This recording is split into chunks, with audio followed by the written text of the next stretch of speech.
Hello, and welcome to Spotlight On, the podcast that brings together business leaders, entrepreneurs, and experts covering a range of topics. I'm Nicholas Barton, founder and CEO of the Barton Partnership.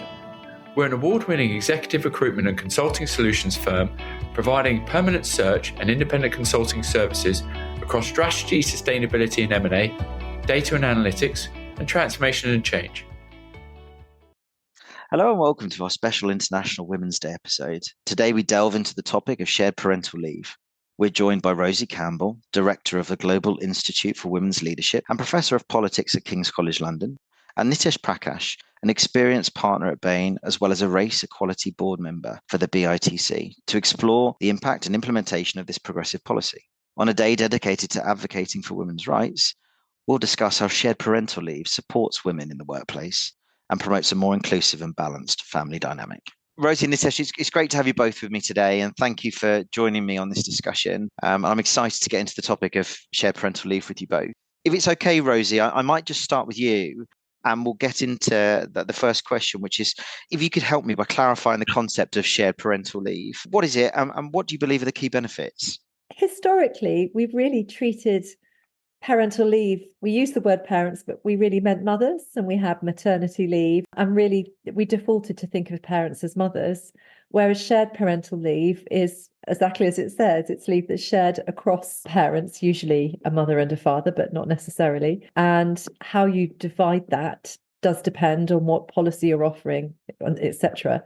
The benefits are massive. The benefits accrue to the child, to the family, to the parents, and to society. So there's lots of evidence showing that when fathers are more involved in their children's lives, that benefits the children in terms of their educational and emotional outcomes. It also benefits the fathers, and more generally, it helps us all. Fathers are incredibly important role models for their children. So, there's multiple ways in which it's incredibly beneficial to support involved fatherhood. Yeah, absolutely. And what do you think are the essential steps to initiate and implement shared parental leave in an organisation? And how do you even begin to start making the case for change? I think the research would show that there's a gap between having a policy in a PDF somewhere and actually having good uptake and adoption. And obviously you need the policy, but actually I think the first steps before you write that policy and you put in, and you launch it, is actually really to make sure that you've got a culture that's going to be supportive of that policy. And that really needs to come from the top. You need to have senior leadership really bought into why this is a worthwhile thing for the organisation to invest in, because there is research showing that men are less likely to consider taking leave to look after their children if they think other men in the organisation don't support it or are unlikely to. So you really need to signal that men's careers aren't going to suffer, they're not going to be judged as less committed, and it's something the organisation actively supports. And then, of course, you do need to think about the design of the policy itself. I think, Nitesh, having done this yourself rather than me reading the research, might be better on that.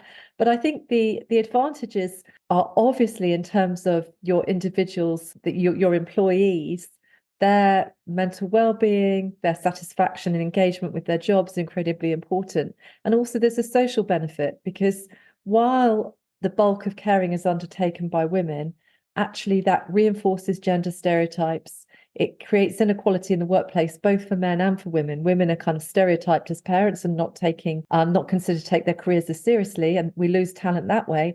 Also, men are not given the full opportunity to be fully involved with their families and miss out on one of the most important moments of their lives. So sort of broad brush thoughts on those things. And it's interesting you say that, actually, because that leads us quite well into our next question. And how do you think shared parental leave foster gender equality, especially in promoting a culture of involved fatherhood?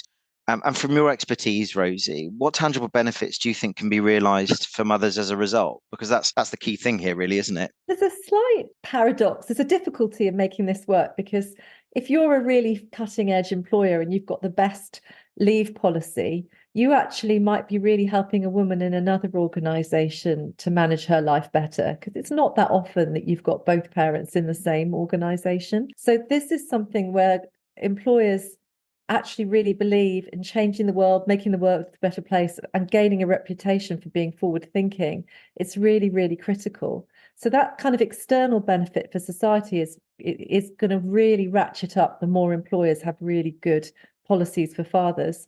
But also inside the organisation, once we stop thinking as parents as being mothers, and we realise that parents are people with children, be they men or women, then actually the stereotypes that hold women back in the workplace can really start to diminish. I've interviewed women, spoken to women who've said things like, I got back from maternity leave. I was really, really keen to get going and get into things.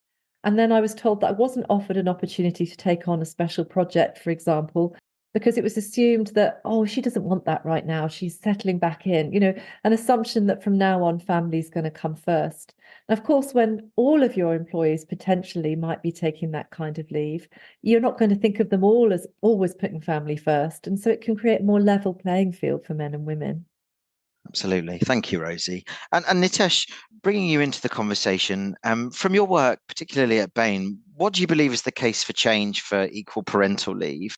And specifically, what were the key factors or catalysts that led companies to adopt this type of policy? Thank you, Alex. I think a couple of benefits and the benefits have several sort of dimensions to it. From an employer's point of view, it's definitely a very big lever in terms of helping tackle gender equity and the resulting pay gap. The other bit is that it does help and allow talent retention across a variety of segments of population with caring responsibility. And then I think at home, it enables men to take a more active and caring role, providing flexibility without the associated financial burden for either of the two parents.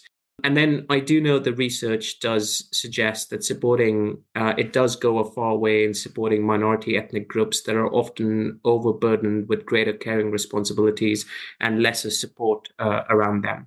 That's interesting. Thank you, Nitesh. And following on from that, in implementing the enhanced parental leave policy, what are some of the specific challenges or barriers companies face, and how are these effectively managed or resolved?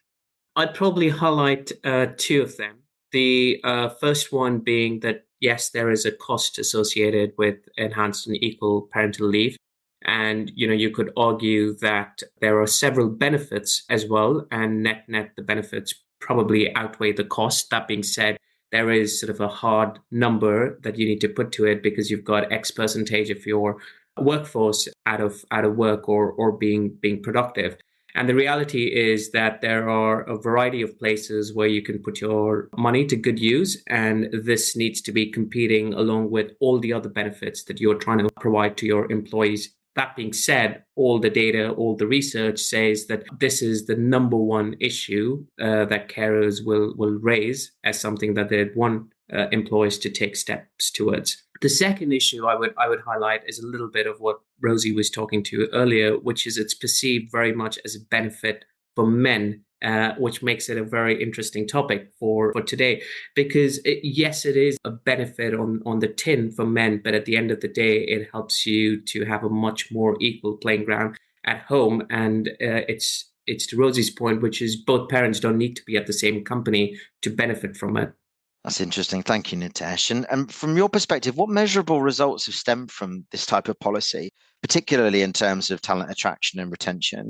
And how does it contribute to a more balanced and diverse workforce, in your opinion? So we've sort of looked at about 25 employers in the UK that have provided or are providing equal and enhanced parental leave. And I think the benefits are across sort of three dimensions. The first one is very much the impact on employees.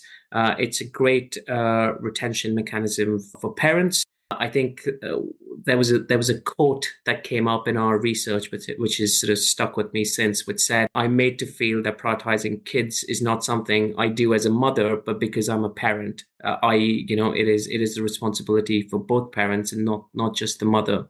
I do think there are wider societal benefits in terms of greater bonding for fathers, more shared responsibility, especially in the early years, and for them to have an opportunity to play that role. And then it does create a platform or opportunity for visible leadership among employers. There's very tangible benefits in recruiting. There's very tangible benefits in retention. And ultimately, there are benefits in the impact and the productivity that the workforce creates as a result of it. How do you think the enhanced parental leave policy has impacted how employees interact with clients or approach their roles specifically? So it's changed the dialogues in two ways. The first that we've seen is that when you have a client who is potentially or another member from the workforce who is potentially embarking on the journey of parenthood, the first discussion becomes around, what are the policies and offerings that the various employers have, and how can you take this back to your HR team or your talent team and encourage them to explore enhanced and equal parental leave. So there's definitely sort of, the hard facts around what is on offer and how can you help advocate for something better. The second one is really a discussion around, great, how much time are you looking to take off? And it's not only restricted, or the conversation is not just for mothers, but for fathers as well. So it's definitely changed the dialogue that you have around sort of celebrating a growing family. That's interesting. Thank you, Nitesh. And I guess lastly, what advice would you give to other organizations considering a similar initiative? And if you were to do it again, is there anything that you'd approach differently? The policy is the policy, right? And obviously you want that to be generous. You want that to be in line with what we would badge as sort of enhanced and equal parental leave.